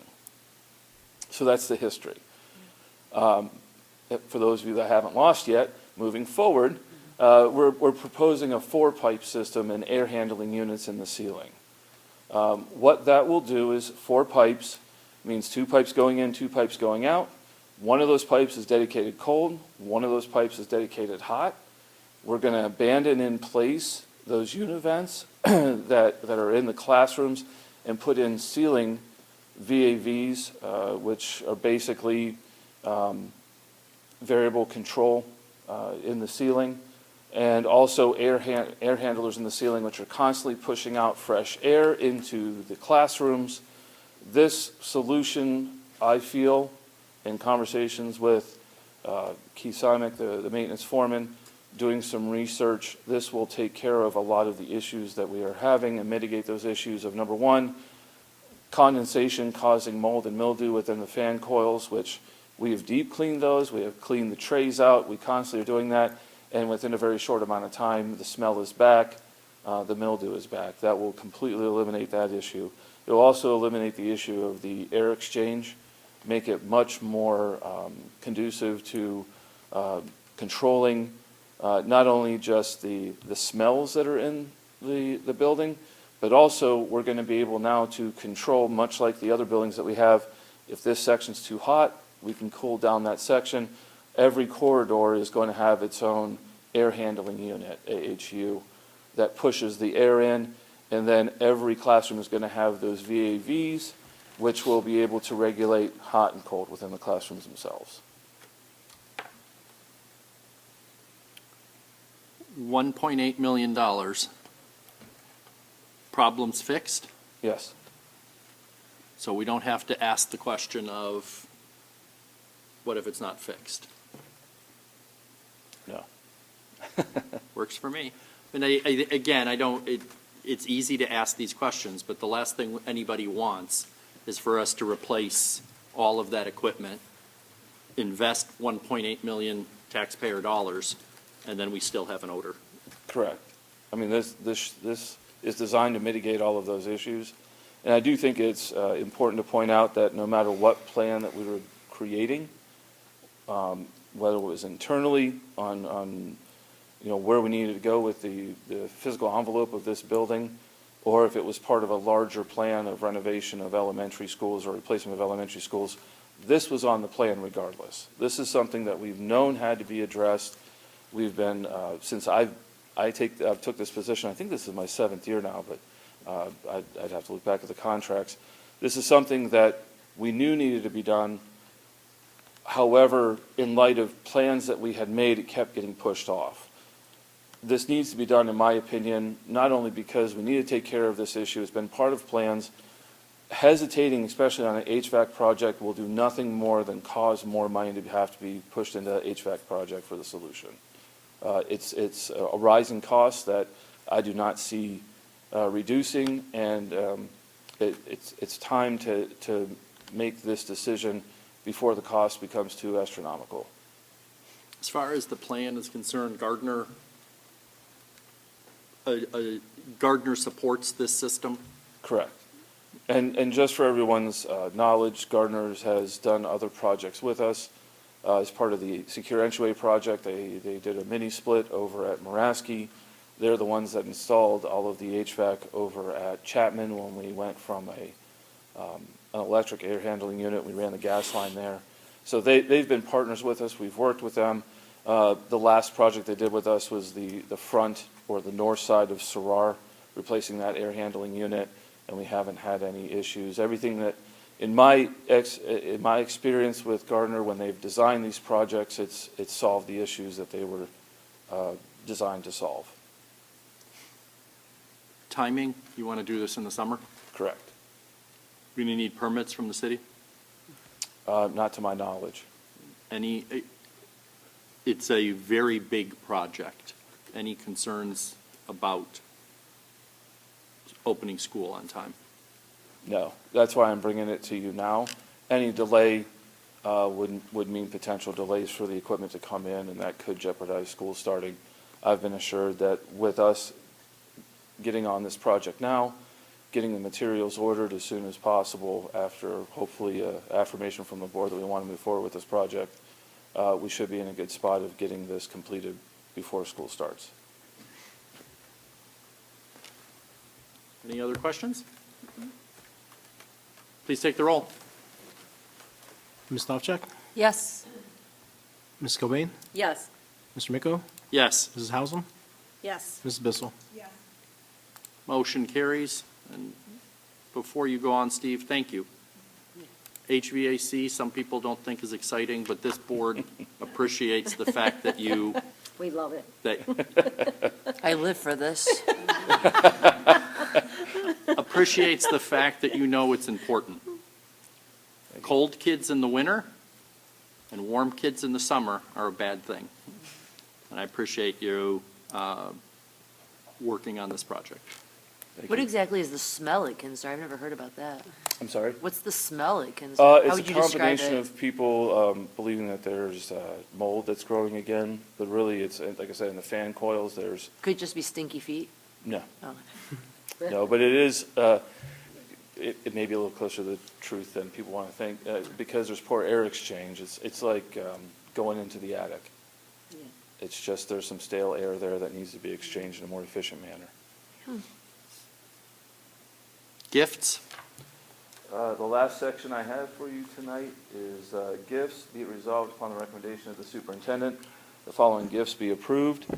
Michael Papatonis donated a bass amplifier valued at $700 to Strongsville Middle School, and the Strongsville Athletic Boosters donated $3,399.27 for a shed for the athletic department. Any other questions for Steve? Where are they putting the shed? It's going underneath the bleachers at Packatan Stadium. Thanks, Steve. Thank you. And that concludes my report. Next on our agenda is report on Polaris Career Center. Mrs. Bissell. Oh, no.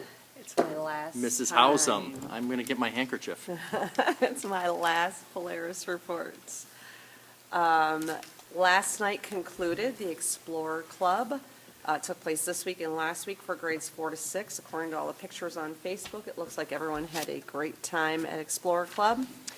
The ERA project is underway. Ground has been broken. It's too soon to say when that will be completed, but everyone is excited for an addition to be built onto Polaris and see what future projects that bring, or future programs brings.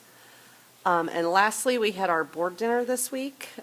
We honored Bob Timmons, our retiring superintendent. And I just wanted, he sent a board update last week, and I just wanted to read the last paragraph because I thought it was very touching. He says, "Thank you again for your trust and support. You have enabled me to achieve my 2 career goals, one being to make Polaris so much a part of our associate schools and communities that no one could imagine a day where Polaris did not exist, and the other being to dispel the belief that a career technical education is somehow deemed to be a lesser than choice for students." I thought that was very touching, and it really hit home that Polaris is such a big part of our community and our surrounding communities, and Bob has done a really amazing job of making sure that, you know, the kids are recognized and have had some great opportunities. Then I just wanted to say that Strongsville we have 145 applicants, which is 38% of our population, and that's, I think, the highest that we've had. So that's a really big accomplishment for us and for Polaris. And lastly, I just want to welcome Diane Zander as the new superintendent and wish her luck in her endeavors as she starts in the new year. And that concludes the report. May I add one thing? I want to thank Laura for her service to the board this year. For those of you who don't know how Polaris works, there are 6 associate school districts, and you don't have a board with an even number of people. And so the way Polaris has solved this is that every year, one of those associate school districts gets to appoint an extra member. And so Laura came in, and if you've never been on a board like this, it's very hard to do the job and do it well just 1 year.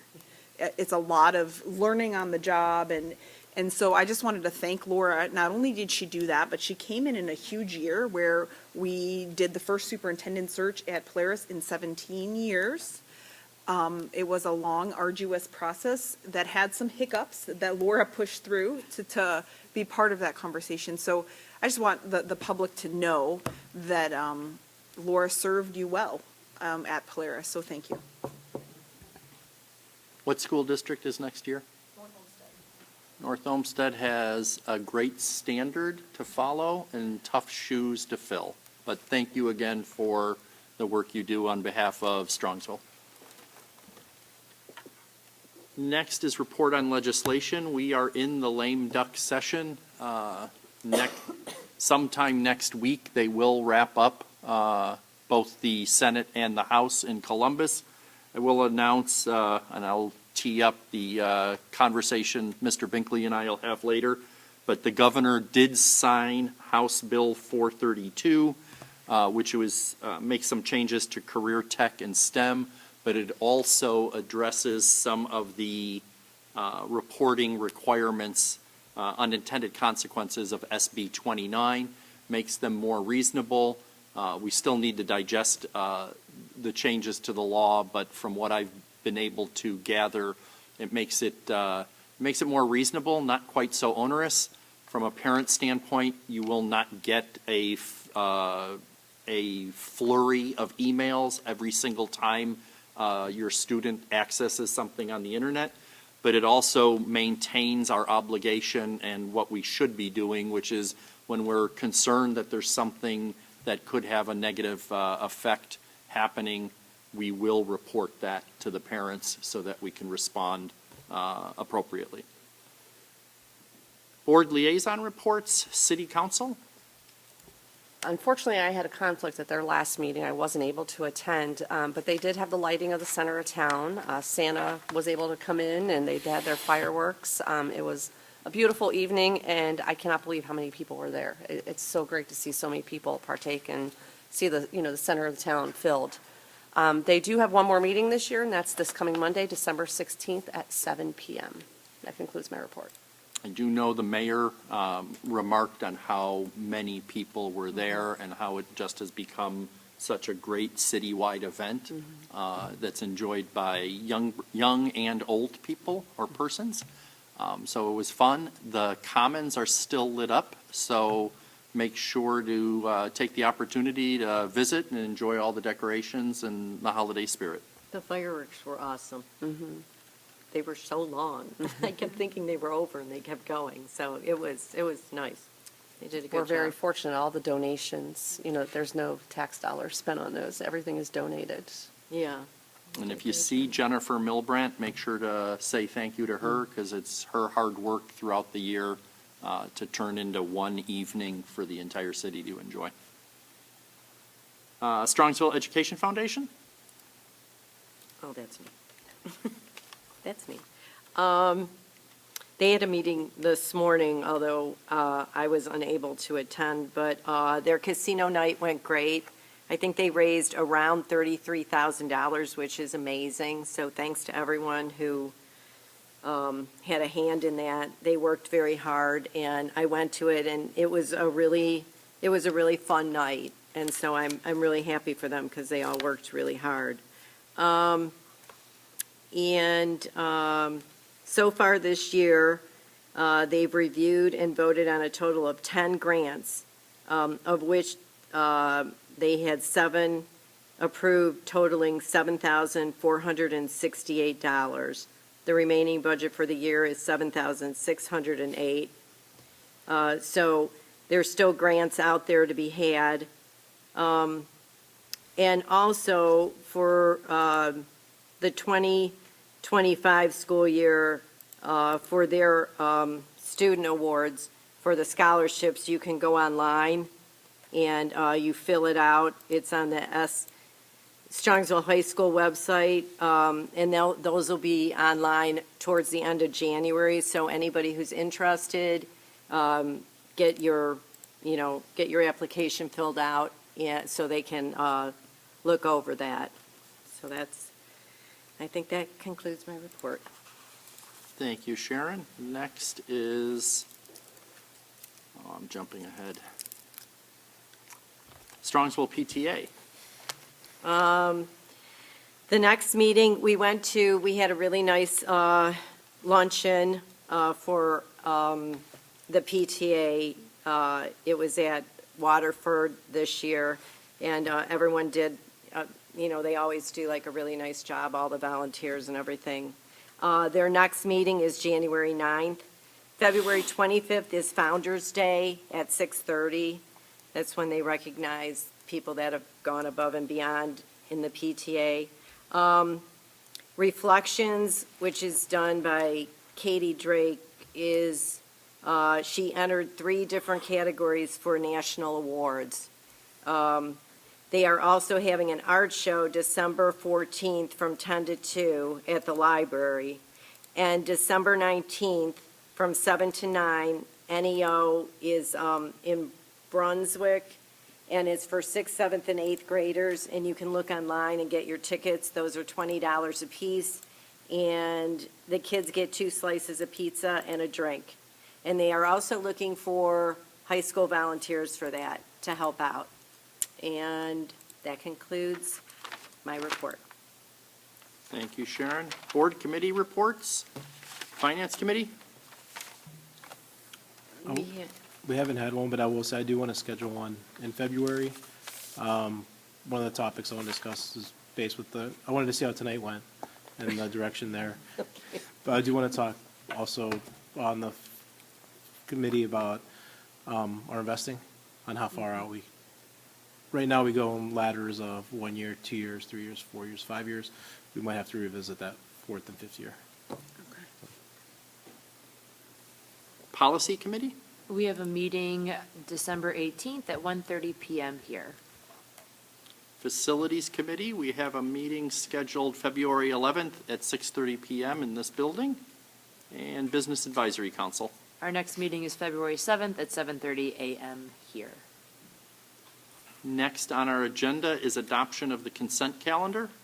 Action by the Board of Education and adoption of the consent calendar at this point of the agenda means all items appearing in the agenda denoted as type action consent are adopted by a single motion unless requested otherwise. Do I have any otherwise? Hearing none, do I have a motion? So moved. Second? Second. Motion by Ms. Stavcek, second by Mrs. Cobain. I will start the discussion that we did change some of the language. Can you summarize again, George? Yeah, for the special board meeting, for the minutes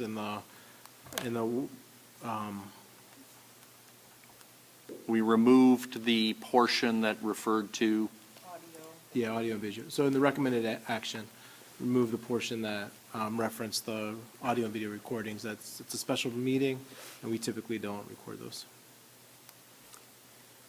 I don't remember any other modifications or changing, so unless there are other questions, please take the roll. Ms. Stavcek? Yes. Ms.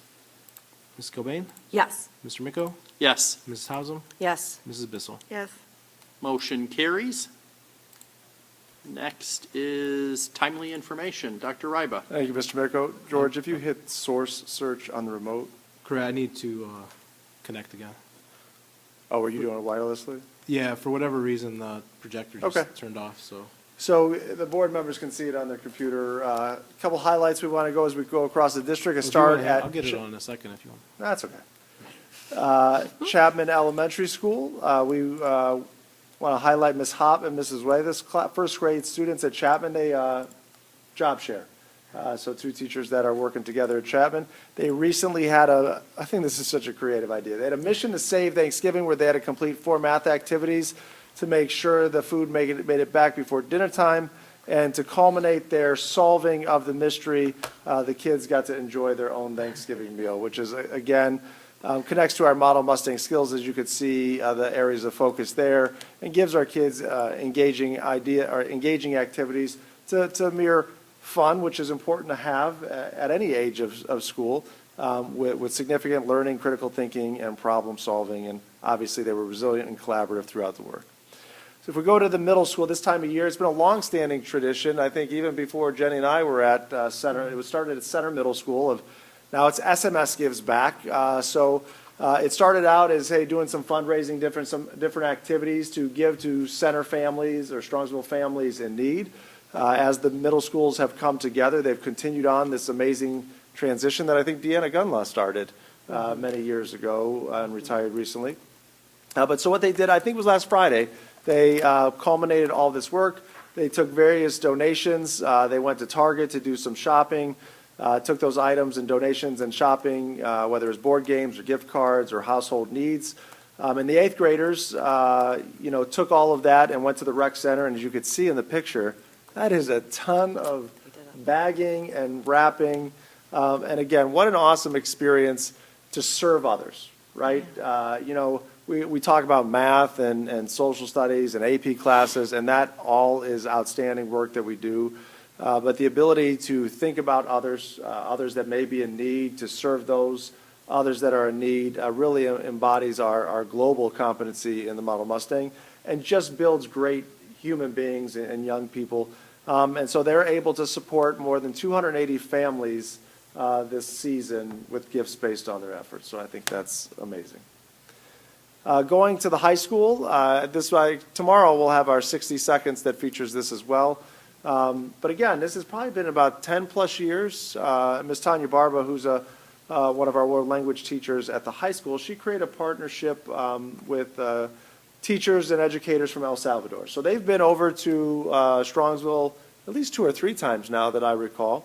And so they come and visit us to learn what we're doing in our schools and in our classrooms, and then they're able to take that back, and they're able to share with us what they're doing in their classrooms so we can learn between different countries. And so they visited our school in the recent weeks, and this year they expanded, not just in the world language classes, but they were in our business classes, our music classes. Dan and I and Scott were able to ended up showing up in the food class to pupusas. Coincidentally. Is that how you say pupusas? I think that's right. So they were amazing. Basically, was it matzah or two kind of sides of dough? You put a filling. It was typically a bean paste and then some meat in there. And they sealed it together, fried it, and they had a spicy coleslaw, which I love spicy food, and different name for it, but basically a salsa that was on top of it. So, considering the fact that Scott, Dan, and my plates were completely empty, it was delicious and had a great opportunity meeting and speaking to our visitors. If you see that bottom right picture with the students and me and some of our visitors, the kids in the high school were able to be the translators for me speaking English to Spanish and for our partners from El Salvador for translating Spanish to English. So they did it. I mean, they did a phenomenal job. I only got the Spanish too, so I was never able to have those skills, but it seemed pretty impressive to me, so they did a great job. And then as we heard earlier tonight, phenomenal musicians. There's more of that to come, continuing tomorrow into next week through Wednesday. We have elementary concerts as well as the middle school orchestra concert, and 5th and 6th graders with the high school on Monday. And I put in my last parent update, and as just a reminder, next week on Friday, our students in K to 5 will attend school, but our students in grades 6 to 12, as well as preschool because they're always off on Fridays, will not attend school on that day, so just be on the lookout for that change in schedule. And again, we have winter break coming up, but with all of the concerts, you can watch it via live stream or on demand at SES TV. And that concludes my timely information. Thank you, Cameron. Next on our agenda is Board of Education Other. We do have our Board of Education meeting dates for next year. I will suggest that the location of our December meeting should be at the middle school. That would be the one suggestion I would have. The only thing I wanted to ask is, that meeting is December 4th. We could potentially go 5 weeks in before we meet again in January. Do we want to meet that early in December? Does that put you in a bind for any end-of-the-year votes? I just want to do the financial report for November. We'd avoid a financial report? I could do it in January. That might be a positive. No. Operationally, does it have any issues for us? Yeah, I'm not sure. I mean, we usually do the second Thursday, so maybe there was a conflict or something. I'll check with Shelley tomorrow to see if there was a reason why we did that. But no, the 11th. So let's take a look at that, and assuming there isn't a reason, let's just move it to the 11th. Which one are we talking about? December of 2025. Oh.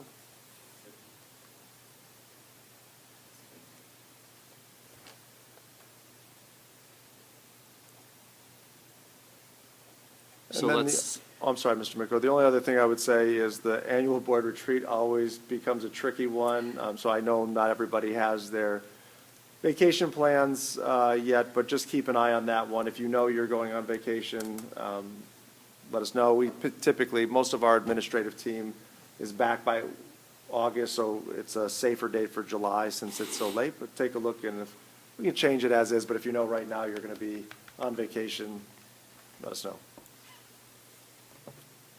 Have we gotten the Browns schedule? Are there any No. Thursday night football games that we have to be concerned with? Well, if they keep on playing like they are, you don't have to worry about it. Yeah, I don't think they'll be like.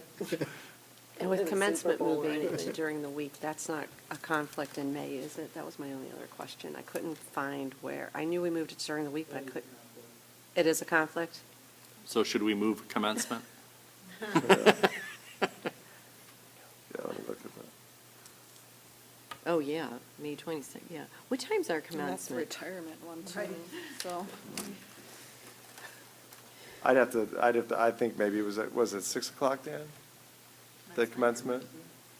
I have to look back at my notes from Bill. Yeah. I don't remember. Okay, so we'll wrangle the December 4th meeting date. We'll be aware of the annual retreat in July, and we'll determine whether we need to wrangle the second May meeting. Yeah, I mean, one of the things we would have to look at is, because of the meeting schedule, you could always go to the 29th if you want to stay on Thursdays, or you could go on a Wednesday, before commencement. So if you have a preference, we can put that in the draft, or if you want to think about it. So what was that first date you gave? Say that again, George? Was it May 29th? Well, I'm saying with the May 22nd isn't going to work because of commencement, so two options would be to bump it to May 29th Or May 21st? or May 21st. The reason why I asked was, we have to approve the May 5-year forecast. forecast, and the state would like it a couple days before it's due, so maybe the 21st would work better if that works. Is there any Although I enjoyed concern the with additional retirement? Yeah, I'd prefer to do Ryan would prefer to do the retirements earlier, I think, because you do after school's out. I'm just wondering how many would come. Right. So then the 21st would be better then, is what. So let's pencil it in as the 21st, and Yeah. we'll verify if that's an issue for anyone. Can we make sure we check school events as well? Because once we move them off Thursdays, we tend to conflict with Sure. other things those last weeks of school. Yep. Take a look at that. Any other concerns looking at it right now? So we'll adopt that in January. All right. Thank you for the feedback. Any others?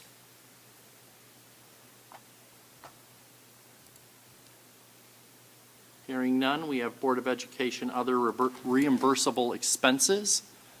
Be it resolved that the Strongsville City School Board of Education approves reimbursable expenses for Michelle Bissell as outlined in the exhibit. Polaris Career Center will reimburse the district 50% of approved expenses. Do I have a motion? So moved. Second? Second. Motion by Ms. Stavcek, second by Mrs. Cobain. This is reimbursement for OSBA convention. So thank you to Michelle for taking her responsibilities seriously and making the time to attend the convention. Any other questions or discussion? Take the roll. Ms. Stavcek? Yes. Ms. Cobain? Yes. Mr. Miko? Yes, Ms. Hausum? Yes. Mrs. Bissell? Abstain. the motion carries. Reimbursable expenses, OSBA Capital Conference. Be it resolved that the Strongsville City School Board of Education approves reimbursable expenses for Laura Wolf-Hausum as outlined in the exhibit. Polaris Career Center will reimburse the district 50% of approved expenses. Do I have a motion? So moved. Second? Second. Motion by Ms. Stavcek, second by Mrs. Cobain. Any discussion? We thank Laura for taking her responsibilities and making the time to attend the conference. Any other questions? Take the roll. Ms. Stavcek? Yes. Ms. Cobain? Yes. Mr. Miko? Yes. Mrs. Hausum? Abstain. And Mrs. Bissell? Yes. Reimbursable expenses. Be it resolved that the Strongsville City Schools Board of Education approves reimbursable expenses for Sharon Kilbane as outlined in the exhibit. Do I have a motion? So moved. Second? Second. Motion by Ms. Stavcek, second by Mrs. Hausum. Any discussion? We thank Mrs. Cobain, we thank Sharon for taking her responsibilities seriously and making the time to attend. I will highlight that Laura and Michelle are members of Polaris' school board, so they shoulder half of the burden. Maybe next year, we'll figure out a way to get Sharon onto the Polaris board. Okay. Please take the roll. Ms. Stavcek? Yes. Mrs. Hausum? Yes. Mrs. Bissell? Yes. Ms. Cobain? Abstain. Mr. Miko? Yes, and the motion carries. We do have meeting notification. We are setting the date of the organizational work session meeting as January 9th, 2025 at 7 p.m. in this room of the admin building. And we do have meeting notification. We do need to appoint a president pro tem for the 2025 organizational work session meeting. Do I have any nominations? I'll nominate Sharon. I'll second. What? Better study up on how to do That ought this. to be a really fun meeting. I am certain that Mrs. Bissell will teach Sharon everything she needs to know to be a great president pro tem. Are you willing to accept the honor and privilege? Sure. Action procedural, we appoint Sharon Cobain as president pro tem for the 2025 organizational work session meeting. I'll I play would hail need to a the vote. chief when you walk in. Do we need a vote? So Do I have a motion? Ms. Stavcek motion, someone seconded. second. Sharon seconded it, so we Well, don't, we already No, have the Laura. motions. Laura. I'm Laura Laura. seconded. What did I say? Sharon. Oh, All right, so Ms. Stavcek? what I'm thinking, not what I'm saying. Ms. Stavcek? Yes. Mrs. Hausum? Yes. Mrs. Bissell? Yes. Mrs. Cobain? Abstain? Or wait, do I vote for myself? You can vote for yourself. Okay, all right, yes. I've been campaigning for this for 3 years now. Mr. Miko?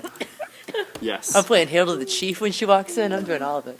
Oh, boy. And the motion carries. We do have reason for executive session on the topics of, To prepare for negotiations or bargaining sessions with public employees concerning their compensation or other terms and conditions of their employment, to consider the employment or discipline of a public employee, and to consider the purchase of property for public purposes. do I have a motion? So moved. Second? Second.